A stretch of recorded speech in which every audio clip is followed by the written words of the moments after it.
welcome to the Legal Growth Podcast, where we dive into the strategies, challenges, and success stories shaping the future of law firms. Hosted by Legal Growth Partners, this podcast features in-depth interviews with legal professionals, industry experts, and firm leaders who share insights on scaling, innovation, and business development in the legal world. This week, I'm very excited to introduce our guest is Brandee Bower. How are you, Brandee? Woo! I'm good. You are bringing the excitement today. Well, I think that both of us, based on our outfit, should tell people we are recording this on Halloween. That is so cute. No, we just dress like this. This is just our regular. This is just Friday. Mine says Boo Crew, but you're way cute. You got the ears. You got the whole thing. I know. Any excuse to wear something else, I take it. Theme dressing is one of my favorite things in the world. So, all right, let's just jump into this. I can't wait for everybody to get to know you. So, just give us a quick overview of how you chose to get into law and how you chose your specialty. Sure. So I got into law. I wanted to go into law, I guess, at an early age.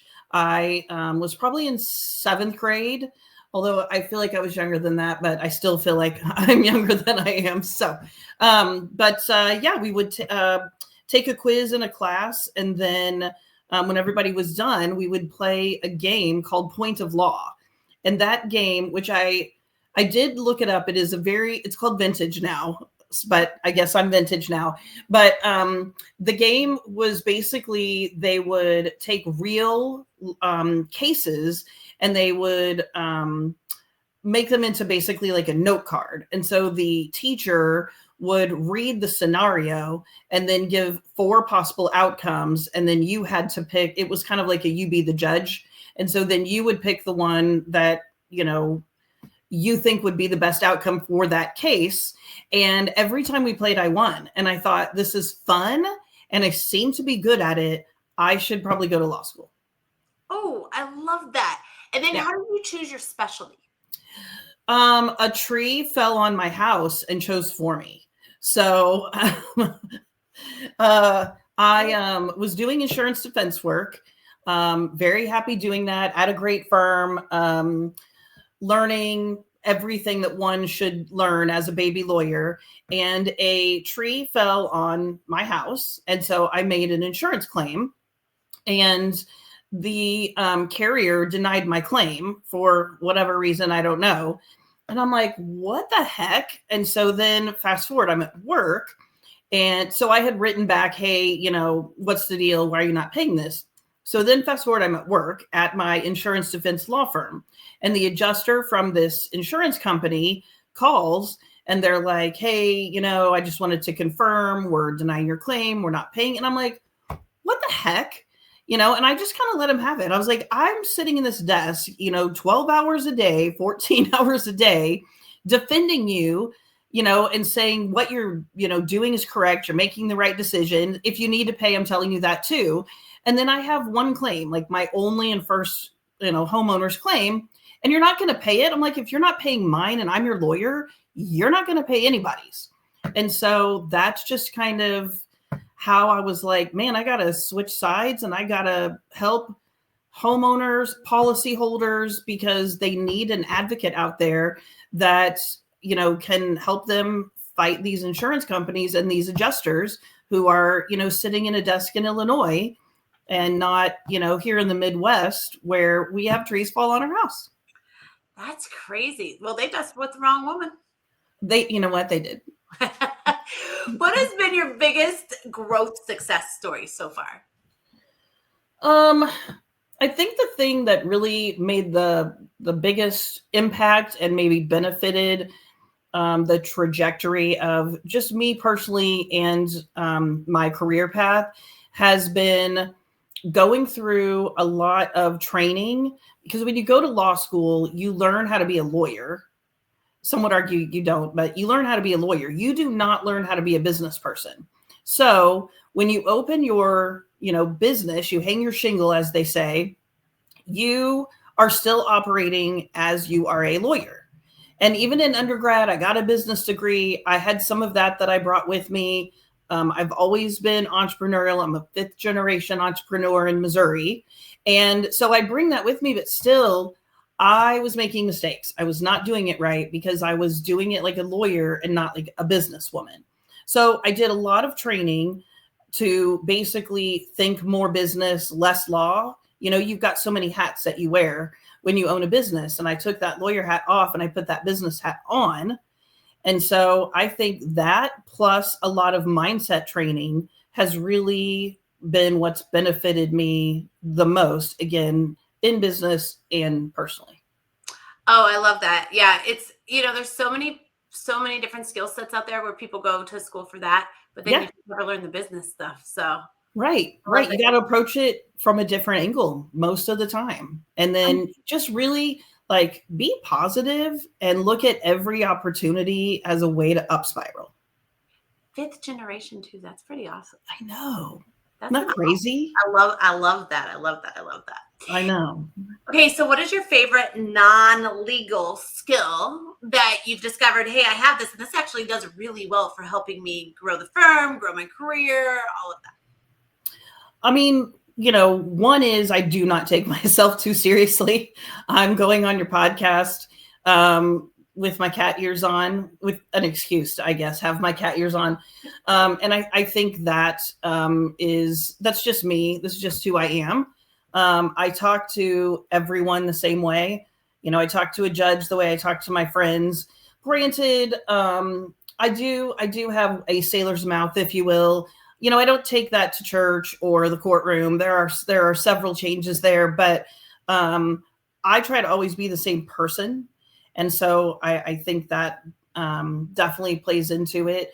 And then I'll drop something for my friend Tashi.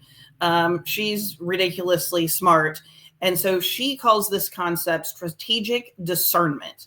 And basically it's being able to put that filter or that funnel on. So you get all of this information and then you strategically discern down to what is the important thing that I need to know for right now, or for this case, or for, this decision that I'm making at the law firm, or whatever it is, if that makes sense. Yeah. I love the word discernment. That's one of my favorite words. I know. I it's love very Tashi. She also an attorney? She is not. She is, I wonder what she would allow me to say about her. I will say this. She's an executive VP at a very well-known company. So discernment is very, very important there as well. But I love your example. Yes. All right. So looking ahead, what trends or changes do you see that are shaping the future of law? And how are you positioning your firm right now in this ever-changing, every single day world? So, I mean, obviously AI is shaping everything. And I think, a lot has come out about lawyers that are sending in briefs, like filing things with the court, which is what I cannot really even believe, that use AI. And it's fake cases or fake quotes. It's just, I can't believe people are doing it. That's my dog. Sorry. Wow, you're good. Coda. Someone's at my door. That's why. But I think that's really the thing this is very distracting. In my cat outfit, Coda, come on. I was going to say it might be because there's she's mad. That's why she's mad. But kind of fast forward to what we're doing here at the firm is basically following every procedure that we can and making sure that, I don't think we have anyone that would just go rogue and say, I don't have time for that. I'm just going to make up case law or just put it in AI and walk away from it. I just don't think we have anyone at this firm that would do that. But we do have someone that really is in control of making sure that, we have safeguards in everything that we're doing. And like personally, I have a team of people that I work with, and we all play different roles. And so we have checks and balances to make sure that, if I was really tired when I drafted something, that, my assistant's going to catch it or something like that. So I think we have those in place, but I definitely think that's a big, big thing that, lawyers are already dealing with. Yeah, AI is changing every single industry, so it's Yeah, scary. some of it's for good, so it's not all bad. It's just when you let it get away from you and you get lazy, I mean, with everything, no good is going to come from that. Exactly. Yeah, and it's scary when you think about it with law, right? Yeah. Okay, one last question that I didn't give you, but I'm going to throw to you now. Okay. What was the advice you would give someone that was thinking about going into law?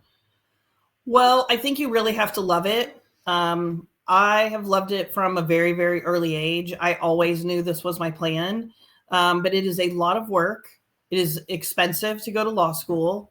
It's very long hours. And I mean, it obviously depends on what you ultimately want to do for your job or your career, because a law degree it can open so many doors. But I really think you have to love it. And I think if you get to a point, whether you're in school or just starting to practice wherever, if you do not love it, pivot. Don't sit around and wait. Don't do that thing, which I've done many times and I've seen a lot of other bosses do, which is I'm not a quitter. And when you do stuff like that, you quit on yourself. And so my suggestion would be, I love law. I would love it for someone else to love it the way that I do. But if it's not for you, don't do it. I love that. I love that. Well, thank you for joining us on the Legal Growth Podcast. Thank you so much, Brandee, for giving us all of your awesome information and in your cat ears. I love it. Legal Growth Podcast is presented by Legal Growth Partners. If you enjoyed today's episode, subscribe, drop us a review, share it with your colleagues, because great insights are even better when shared. For more tips and tools to help grow your practice, visit legalgrowthpartners.com. Until next time, keep innovating, keep growing, and keep smiling.